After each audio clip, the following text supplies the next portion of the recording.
আচ্ছা ভাই, উনি এত বড় লোক তো সাইকেল চালায় কেন? এটা বড় লোকদের ব্যাপার, আপনি বুঝবেন না। বড় লোকের ছেলে পেলে ওয়ার্ম আপ করার জন্য এক্সারসাইজ করে। আমার স্যার সাইকেলিং করে এক্সারসাইজ করতেছে। দেখলে মা, কাল তো আমি তাকিয়েছিলাম বলে তুমি কি বকুনিটা দিয়েছিলে। এখন বুঝলে, চকচক করলে সোনা হয় না, আর কুচকুচ করলে কালো হয়। হ্যাঁ বুঝছি, তো আমার ভুল হয়ে গেছে। যাই হোক, আজকে তুই পাঠাবি। হ্যাঁ যত গায়ে থেকে আমার টাওয়ালটা নিন। স্যার। জি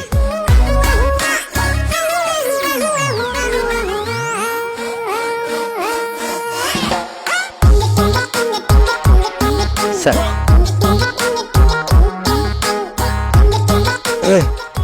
ওকে আমার দিকে তাকিয়ে আছে, তোর দিকে একটু টেরা চোখে তাকাইতেছে, মনে হয় একটু লক্ষ্মী টেরা আছে। যাই হোক, তোর একটু ভাব নিয়ে তাকিয়ে দিক ওদিক তাকাইছে।